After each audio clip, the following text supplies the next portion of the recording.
चलिए आप सबका स्वागत। देखा जाए हम न्याय पढ़ते हैं। सबसे पहले क्या है कि वीडियो लिंक को शेयर कर दीजिए।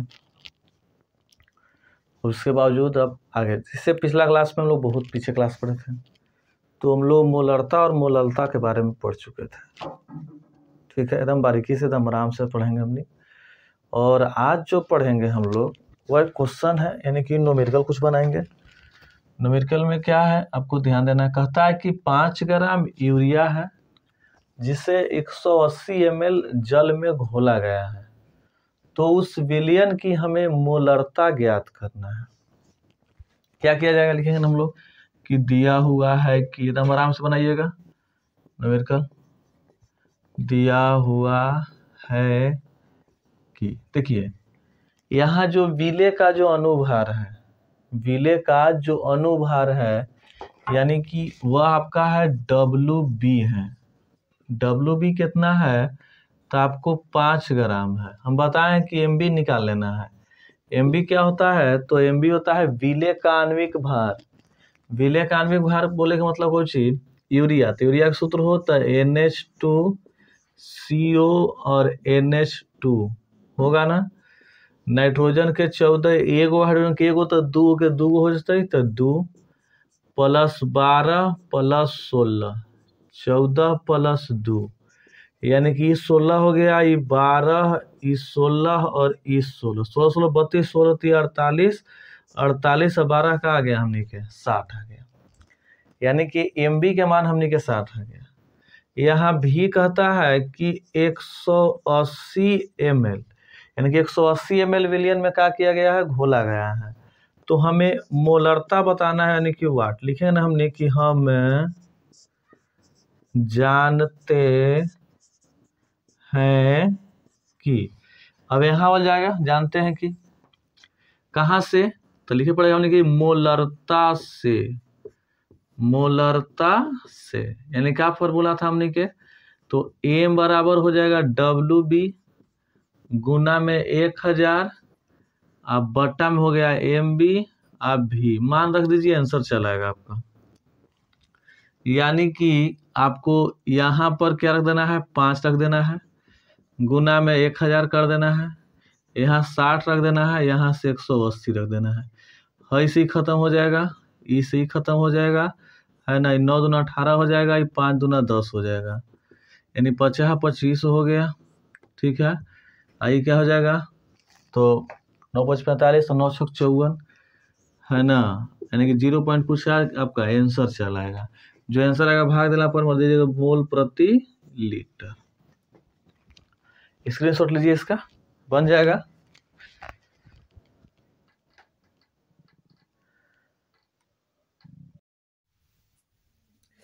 चलते आगे। तो जैसे हम लोग मोलरता और मोललता पढ़ चुके हैं, तो जो हमने के तीसरा है, यानी कि अगर संरचना चलेंगे, ठीक है। ये तो आगे जो टॉपिक हमने किया है मोल अंश है।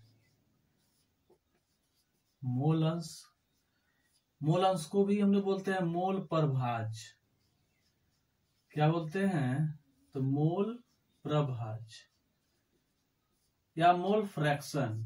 क्या होता है, तो मोल आपका फ्रैक्शन हो गया। ठीक है, देखिए मोल अंश या मोल प्रभाज होता क्या है। इससे कोई विलयन बनाया जाएगा, तो विलयन में विलायक मिलाया जाएगा और विले मिलाया जाएगा, मिलाया जाएगा ना। तो वह विलायक और विले की जो मोलों की संख्या अलग अलग, और विलयन के कुल मोलों की संख्या के जो अनुपात होता है, उसी को हम लोग बोलते हैं मोल प्रभाज। ठीक है, और अनुपातिक मान है तो इसका ऐसा ही मात्रक नहीं होगा। ठीक है, अब हम एक फॉर्मूला लिखते हैं, क्या होगा, जिससे हमने न्यूमेरिकल बनता है। फॉर्मूला है हमने के कि मोल अंश या मोल प्रभाज भी होता है, तो फॉर्मूला क्या होगा, तो विलायक या विले, यानी कि विलायक या क्या हो जाएगा हमने के विले, विलायक या विले के मोलों की संख्या, के मोलों की संख्या, और बटा में क्या होगा, तो विलयन के कुल मोलों की संख्या, ठीक है। यानी कि मोल अंश की जो फॉर्मूला निकालेंगे हम लोग, तो मोल अंश का जो फॉर्मूला होगा, तो विलायक या विलेय की मोलों की संख्या और विलयन के कुल मोलों की संख्या, ठीक है। जैसे देखिए, अगर याद होगा आपको, तो हम कहे थे, जैसे हम माने थे, बात माने थे कि विलायक को ए माने थे और विलेय को बी माने थे ना। तो जब विलायक और विलेय मिला देंगे तो ए प्लस बी होता था। आप एक्स वाई मान सकते हैं, छोटी एन बड़ी एन कोई मान सकते हैं, कोई दिक्कत किसी को नहीं है, ठीक है। तो देखिए, मोल अंश को हम एक्स द्वारा क्या करते हैं, सूचित करते हैं। विलायक है तो मोलों की संख्या कर एन ए हो जाएगा या एन बी हो जाएगा, और यहां हो जाएगा N A plus N B, ये विलयन का निकल गया। अब फॉर्मूला में क्या है कि हमको विलायक और विलेय है, तो जब विलायक और विलेय के निकालने पड़ेगा अलग अलग, तो उसके लिए हमें क्या होगा, तो विलायक का मोल प्रभाज, यानी किसका निकालेंगे, हम विलायक के निकालेंगे। तब विलायक यानी एक्स हो जाएगा और ए हो गया। एक्स के मतलब क्या हुआ कि विलायक का मोल प्रभाज, विलायक का क्या होगा, मोल प्रभाज। तो उसमें क्या होगा, तो विलायक के अणुओं की संख्या या मोलों की संख्या, यानी कि एन ए अब बटा में एन ए प्लस हो जाएगा एन बी, ये हमारा क्या निकल गया, तो विलायक के निकलेगा। और जाहिर सी बात है कि और आगे भी चल जाएगा। तो विलयन में दो चीज होता है, एक विलायक होता है, एक विलेय होता है। तो विलायक के तो समझ गया कि हाँ सही से निकलेगा, फिर क्या हो जाएगा हमने के, तो आपको विलेय के लिए आएगा, यानी कि यहाँ लिखेंगे ना हमने विलेय का मोल प्रभाज, विलेय का मोल प्रभाज, एकदम सिंपल वे में है। यानी कि यहाँ हो जाएगा एक्स बी बोले का मतलब क्या होगा, तो ये हो गया विलेय का मोल प्रभाज, विलेय का क्या हो गया, मोल प्रभाज। तो यहाँ हो जाएगा कुछ हो जाएगा, तो एन बी, तो एन ए प्लस का होगा एन बी, यह जो आ गया हमारे विलेय का आ गया। और एक बात याद रखना हमने के स्टार में, ठीक है, वो बात का याद रखना है कि एक्स ए प्लस एक्स बी का योग यदि एक आता है, यानी कुछ हो गया विलायक का मोल प्रभाज और विलेय का मोल प्रभाज, ये दोनों का जो योगफल है यदि 1 आता है तब आपका बनाया गया क्या है, सही है। यानी कि इसमें आंसर लाने की जरूरत नहीं है। यदि विलायक का मोल प्रभाज पूछे, ठीक है, तो विलायक का मोल प्रभाज पूछे तो अलग निकालेंगे। अगर विलयन का पूछेगा तो पहले विलायक के निकाले पड़ेगा, फिर हमने के विलेय के निकाले पड़ेगा, और दोनों को ऐड करना पड़ेगा। जब दोनों को ऐड कर देंगे तो उसके बाद जो हमने के प्राप्त होगा ना, उसका आंसर 1 आना चाहिए। अब ऐसे तो नहीं मजा आएगा, एग्जाम्पल लेवल जाएगा, ठीक है। तो फिलहाल एक बार फिर से समझ लीजिए, कहता क्या है, मोल अंश या मोल प्रभाज। कहता है किसी विलयन में विलायक या विलेय के मोलों की संख्या और विलयन के कुल मोलों की संख्या के जो अनुपात होता है उसी को हम लोग बोलते हैं मोल प्रभाज, ठीक है। इससे विलयन है तो विलयन में दो चीज होगा, एक विलायक होगा, एक विलेय होगा। तो विलायक को हम ए माने और विलेय को बी माने, पता समझ में आ रहा है ना। तो ए प्लस बी हो जाएगा। आप एक्स वाई जेड, छोटी एन बड़ी एन कुछ भी मान सकते हैं, कोई रोक टोक नहीं है। ये नहीं है कि हम यहाँ एक्स वाई माने या एबीसीडी मान दिए, ठीक है सर आप जो माने वही करेंगे, नहीं, आपको मर्जी ना सर हम आपके विपरीत चलेंगे तो चल सकते हैं, कोई दिक्कत नहीं है ना। अगर हम यहाँ एबीसीडी मांगे तो आप एक्स वाई मान सकते। देखिए क्या फॉर्मूला क्या बनेगा हमारा, तो मोल अंश बराबर विलायक या विलेय की मोलों की संख्या, अब बटा का हो जाएगा विलयन के कुल मोलों की संख्या। अब इसको इस तरह से लिखेंगे तो यहाँ एक्स हो गया, जो मोल अंश को क्या सूचित किया जाता है, ठीक है। तो यहाँ विलायक को ए माने हैं तो एन, संख्या नहीं पता है तो संख्या एन होता ना है, तो संख्या हो गया विलायक ए माने और विलेय बी माने, N A plus N B हो गया। ये फॉर्मूला समझ में आ गया। फिर कहता है विलायक का मोल प्रभाज, यानी कि विलायक का जो मोल प्रभाज है उसके लिए क्या होगा, तो एक से बराबर एन ए बटा में N A plus N B हो जाएगा। ये विलायक के लिए है। फिर हमने के विलेय के लिए चाहिए तो फिर विलेय के लिए निकालेंगे, यानी एक्स बी हो गया। और जब ये दोनों का योगफल हो जाएगा तो एक से प्लस क्या हो जाएगा, एक्स बी हो जाएगा। ये ठीक है, ये आपका मोल प्रभाज है जो कि हेनरी का नियम, राउल्ट का नियम, अनुसंग गुण सब में कार्य करे गा। ठीक है, फिलहाल क्या कीजिए, आप इसको स्क्रीनशॉट ले सकते हैं, लीजिए स्क्रीनशॉट इसका।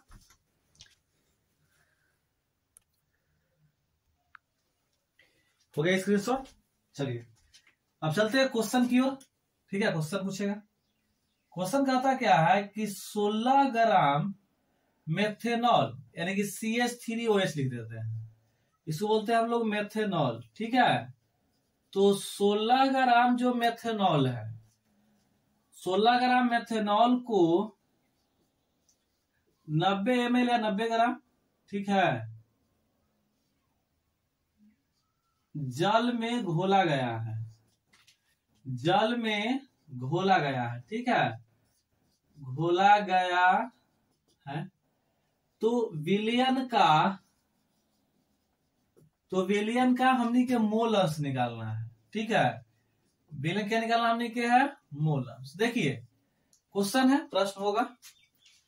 क्वेश्चन क्या है कि एक क्वेश्चन दिया गया है जो सामने है कि 16 ग्राम मेथेनॉल को 90 ग्राम जल में क्या किया गया, घोला गया है। देखो अगर विलायक नहीं भी दिया है तो जल होता है, ध्यान देना आपको। हमको मोल अंश ज्ञात करना है विलियन का, तो विलियन में दूसरी चीज, विलायक भी होगा और विलेय भी होगा। बात समझ में आ रहा है ना, यानी कि विलायक और विलेय दोनों को निकाले पड़ेगा। तो पहले हमको विलेय की मोलों की संख्या चाहिए और विलायक की मोलों की संख्या चाहिए, क्योंकि फॉर्मूला में वही है, विलायक के मोलों की संख्या और विलेय की मोलों की संख्या। तो जब ये दोनों का संख्या आएगा तब ना आएगा आगे, समझ आए बात को ना। ठीक है, देखिए तो यहां लिखेंगे हल, एकदम आराम से। पहले देखिए, दिया हुआ है कि, दिया हुआ है कि, देखिए यहां 16 है और यहां 90 है।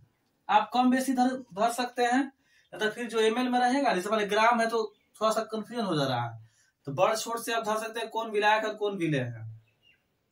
या तो फिर ml में रहेगा तो आपको क्या हो जाएगा, विलायक रहेगा। ठीक है, देखिए तो यहाँ जो 16 है वो WB है। WB मतलब बोले कुछ तब विलेय का अनुभार, विलेय का अनुभार जो है जिसे बोलते हैं WB। ठीक है, तो जो WB है वो हमने दे दिया 16 ग्राम। हम बताए हैं कि क्वेश्चन में MB का मान नहीं देता है, यानी क्वेश्चन में चाहिएगा कि हमको आणविक द्रव्यमान देवे, तो आणविक द्रव्यमान आपको क्वेश्चन नहीं देता है, इतना क्या ध्यान रखना है। तो हमको तुरंत निकाले पड़ेगा विलेय का आणविक द्रव्यमान।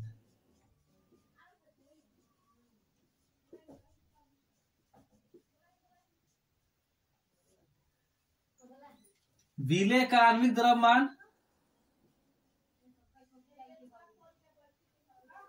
यानी कि MB। ठीक है, अब देखो MB कौन सी होगा, तो फॉर्मूला देखा हुआ जो सी देवल रहेगा, तो यहाँ देवल है CH3OH, यही ना देवल है। तो कार्बन के 12 होता है और हाइड्रोजन के 3। देखो एक का हाइड्रोजन के 1 होता है तो तीनों का 3 हो जाएगा, हो ना गया। आई प्लस 16 हो गए, प्लस 1 हो गए, 12 3 15 है 1 16, यानी कि 16 प्लस 16 तो कितना आ गए, 32 आ गए, आने गए 32। बात समझ में आ गया ना। अब देखिए, अब हमने के सीधे निकालना है विलेय की मोलों की संख्या, यानी कि विलेय के मोलों की संख्या। तब विलेय की मोलों की संख्या यानी कहे तो NB निकाल लेना है। तो NB के फॉर्मूला क्या होती हो, तो WB अब बटा में MB हो गए। WB के मान कितना है, तो WB के मान हमने के 16 है, बटा MB का मान 32 आ गया, यानी कि 1/2 यानी कि 0.5 दिखाई दे रहा है ना, कोई दिक्कत ना हो, है ना। तो इस तरह से हमने के मान आ गया, और ये सिर्फ NB का मान आया हमने फॉर्मूला में, जो हमने के है वो NA और NB है। तो NB के तो मान आ गया हमने के, तो सर NB अलवा भी है, NA ना अलवा है ना, तब फिर से लाए पड़ता हुआ, यानी कहते कि अभी इतना नहीं लिखेंगे, अब सिर्फ W से काम। देखो जैसे अगर हम यहां लिखेंगे WA, मतलब क्या होले बुआ, तो ये विलेय का अनुभार था तो WB हो गया, और ये विलायक का अनुभार तो WA हो गया, कोई दिक्कत ना है। तो WA यानी कि एजा हो जाएगा हमने के 90 ग्राम। ठीक है, और अगले एम ए निकाल लेंगे तो एम यानी कि जल, तो जल के सूत्र H2O, तो 2 + 16 जोड़ला पागल हमने के 18 आ गया ना, कोई दिक्कत ना। अब यहां से जाहिर सी बात है कि हमको Na चाहिए, तो Na कुछ हो जाएगा तो WA अब बटा में Ma, तो W के मान 90 और Ma के मान 18, तो 18 × 5 = 90, 5 आ गया। अब देखो हमने के जो फॉर्मूला में दो चीज है, यानी कि NB है, NB का मान ला दिया गया, और Na है तो Na का मान भी आ गया। अब चाहे तो सॉल्यूशन कर सकते हैं, लेकिन चलिए कर ही देते हैं। तो यहां चलेंगे विलायक का मोल प्रभाज, विलायक का मोल प्रभाज या मोल अंश, ठीक है। देखिए क्या हो जाएगा, तो Na बराबर, तो Na और Na + NB, अब तो बैठा लीजिएगा, सोल्यूशन कर दीजिएगा, ठीक है। तो यहां हो गया। फिर अगर हम विलेय को लेके चले, यानी कि विलेय का मोल प्रभाज, ठीक है, तो विलेय का मोल प्रभाज यहाँ का हुआ, तो यहाँ XB हो जाएगा, यहाँ X होगा, यहाँ A लिख दिए हम, ठीक है।